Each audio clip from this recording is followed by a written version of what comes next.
사람은 자신의 존재에 대해 누군가로부터 인정을 받기를 기뻐합니다.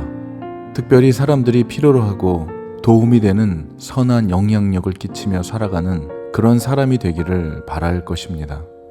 그러나 때로는 자신과 또는 가족들의 실수나 연약함으로 인해서 그것이 사람들에게 알려지거나 드러나기를 원치 않는 부분이 알려지게 되었을 때 사람들에게로부터 당하는 괴로움과 고통은 이루 말할 수 없을 것입니다. 그 고통이 얼마나 컸으면 목숨을 버리기까지 합니다. 자랑할 것에 대하여는 자랑하지 않고 오히려 드러내어 말하기가 두려운 자신의 연약함에 대해 자랑할 수 있는 사람은 많지 않을 것입니다. 오늘 고린도후서 12장에서 바울은 그에게 있었던 하나님의 능력에 대한 것과 자신의 것에 대하여 자랑하지 않았습니다. 그에게 있었던 놀라운 은사를, 엄청난 하나님의 계시들에 대해서는 자랑하지도 기뻐하지도 않았습니다. 참 많은 은사를 받은 사도이었음에도 불구하고 정작 본인은 그러한 점을 추호도 말하지도 기록에도 남기지 않았습니다. 그는 오히려 자신에 대한 사람들의 과대평가로 인해 교만하게 되지 못하도록 하기 위해 자신의 몸에 가시를 주셨다고 고백합니다. 그리고 바울은 자신의 약한 것들을 자랑한다고 고백하고 있습니다. 약한 것들과 능욕과 궁핍과 박해와 공고를 기뻐한다고 했습니다. 이것이 자랑이 될 수 있을까요? 그러나 바울은 자신의 약한 것이 자신의 자랑이고 자신에게 고통을 주는 것이 오히려 기쁨이라고 고백하고 있습니다. 세상의 눈으로 보면 제정신이 아닌 사람의 고백일 것입니다.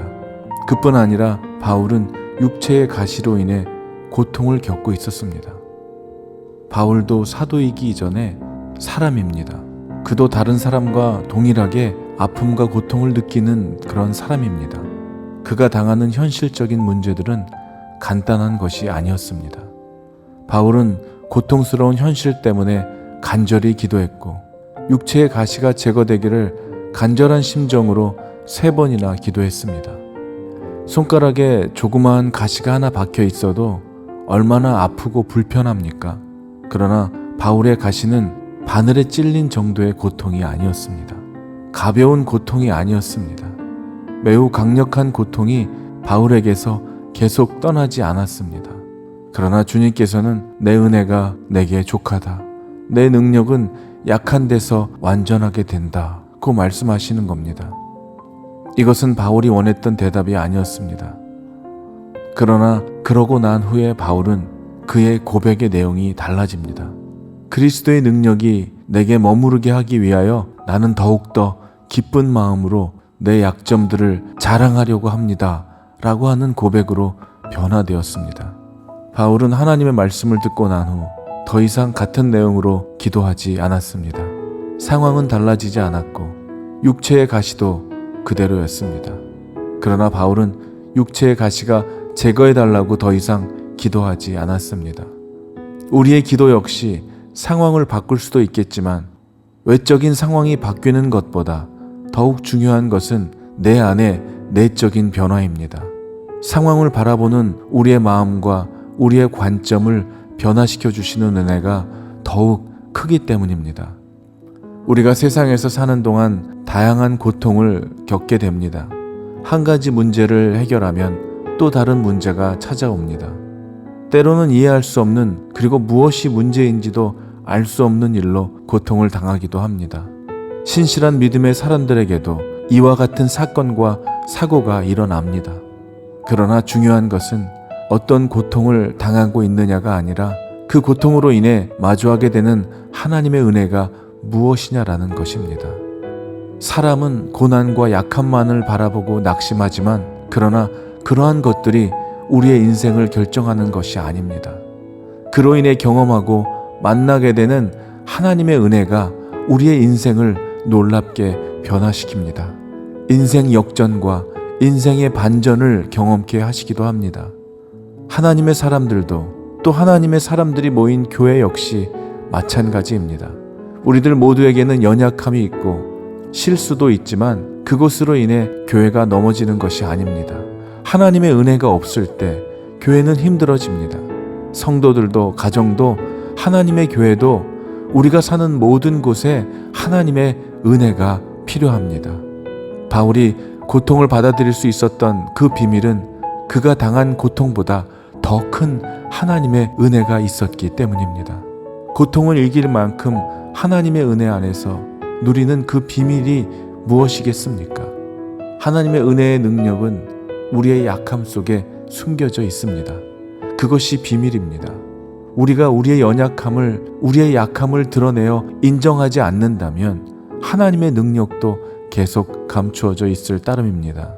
자신의 약함을 인정하지 않고 오히려 자신의 강함과 완전함을 자랑하고 주장하는 동안에는 하나님의 능력은 드러나지 못하고 가리워져 있을 것입니다. 하나님의 능력을 막는 것은 무엇입니까? 하나님의 능력을 막는 것은 자신의 교만함 때문인 것입니다. 하나님의 은혜는 원하지만 고통은 당하기는 원하지 않는다는 말은 배는 고프지만 입은 다물고 있겠다는 것과 같은 것이죠. 우리는 살면서 고난도 실패도 좌절도 경험하며 살아갑니다. 그러나 이런 것들만 있다면 삶이 얼마나 힘들겠습니까? 분명한 것은 고통보다 더 큰 하나님의 은혜가 있다는 것입니다. 고난을 통해 하나님의 은혜 안의 비밀을 경험한 사람은 더 이상 고난을 두려워하지도 피하려고도 하지 않는 차원이 다른 천국의 삶을 살아가게 될 것입니다. 예수님도 십자가를 피할 수 있다면 이 잔을 내게서 옮겨달라고 기도하셨습니다. 그러나 내 뜻대로 마옵시고 하나님의 뜻대로 하게 해달라는 기도는 결국 부활이라는 하나님의 은혜로 승리케 하신 것입니다. 하나님의 은혜는 고통을 피하게 하시는 것이 아니라 고통을 받아들이게 하는 것입니다. 바울의 약함은 그로 하여금 하나님의 능력과 하나님의 은혜가 임하게 하는 능력이 되었습니다. 사랑하는 여러분, 이제 우리는 약함에 대한 우리의 태도와 관점을 바꿀 수 있게 되기를 축원합니다. 약함은 불행이 아니라 축복이라는 진리를 바울은 깊은 고통 속에서 드리는 그의 간절한 기도 가운데 깨달았기 때문입니다. 자신의 약함을 위해 기도하십시오. 자신의 가시를 위해서도 기도하십시오. 자신이 짊어져야 하는 십자가를 위해 기도하시기 바랍니다. 그리고 그 약함 가운데 임하시는 하나님의 은혜를 만나고 하나님의 은혜를 발견케 되시기를 주님의 이름으로 간절히 기도합니다. 아멘.